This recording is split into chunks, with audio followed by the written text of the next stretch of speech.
नमस्कार दोस्तों, एक बहुत बड़ी खबर निकलकर सामने आ रही है। पाकिस्तान की मदद करने के लिए अमेरिका ने रेड लाइन पार कर दी है। अमेरिका ने ऐलान किया है कि वो पाकिस्तान को नई मिसाइलें देगा जिनका इस्तेमाल पाकिस्तान भारत पर हमले के लिए कर सकता है। अब देखिए अमेरिका किस प्रकार से पाकिस्तान का सपोर्ट कर रहा है कि वह खुद उसको अपनी मिसाइलें देने का वादा कर दिया है। अमेरिका ने पाकिस्तान को AIM-120 यानी advanced medium range air to air missile देने का ऐलान किया है। इस ऐलान के बीच पाकिस्तान के डिफेंस मिनिस्टर ख्वाजा आसिफ ने कहा है कि भारत के साथ युद्ध की संभावनाएं अब बहुत ज्यादा हो गई हैं। हम भारत पर हमला करके भारत को हरा देंगे। यानी यह साफ लग रहा है कि भारत पर हमले कराने के लिए अमेरिका ने पाकिस्तान को मिसाइलें भेजी हैं और अमेरिका कहीं न कहीं पाकिस्तान को मिसाइलें देकर उकसा रहा है कि आप भारत पर आक्रमण करें। आपको बता दें कि AIM-120 मिसाइल खास तौर पर F-16 लड़ाकू विमानों के लिए बनाई गई है, जिनका इस्तेमाल पाकिस्तान 100% भारत के खिलाफ करेगा।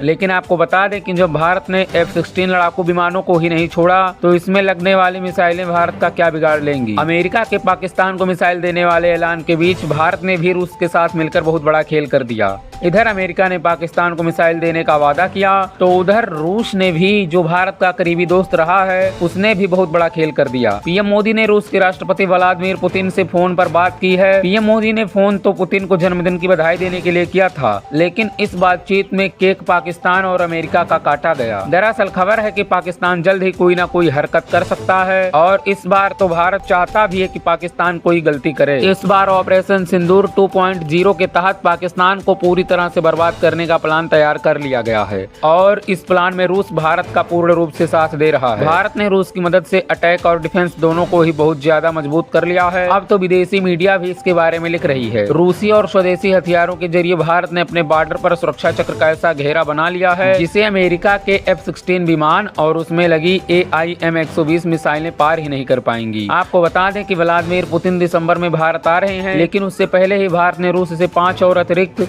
S-400 एयर डिफेंस सिस्टम लेने की बात कर दी है। इसके अलावा भारत ने रूस की 6 AK-630 एयर डिफेंस गन्स को पाकिस्तानी बॉर्डर पर तैनात करने का फैसला कर लिया है। AK-630 air defence gun Bharat और रूस मिलकर बना रहे हैं। इन एयर डिफेंस गन्स को खास तौर पर पाकिस्तानी बॉर्डर से सटे रिहायशी इलाकों और धार्मिक स्थलों की सुरक्षा के लिए तैनात किया जाएगा।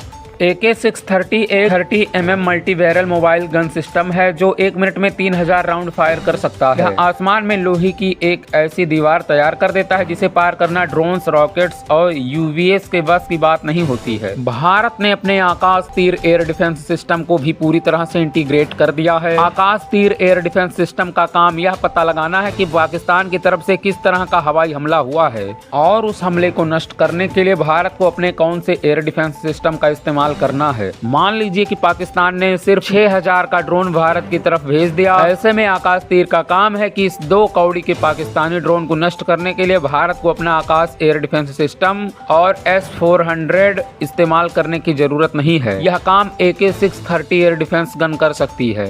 आकाश तीर एक तरीके का कमांड सेंटर है। यही कमांड सेंटर सेना को बताएगा कि कब MRSM यानी medium range surface to air missile defence system इस्तेमाल करना है, कब आकाश एयर डिफेंस सिस्टम को निकालना है और कब S-400 से मिसाइल दागनी है। यानी पाकिस्तान को अमेरिका से जो मिसाइलें मिलने जा रही हैं उनका तोड़ पहले से ही भारत ने निकाल लिया है। मगर आपको बता दें यह तो बात डिफेंस की है, लेकिन भारतीय सेना साफ कह चुकी है कि इस बार अटैक ऐसा होगा कि अब डिफेंस की नौबत तक नहीं आएगी और पाकिस्तान जो है वह इतिहास और भूगोल के नक्शे से मिट जाएगा। दोस्तों, इस खबर पर आप क्या कहना चाहते हैं कमेंट में जरूर बताएं और ऐसे इंटरेस्टिंग खबरों को देखने के लिए हमारे चैनल को भी सब्सक्राइब कर लें।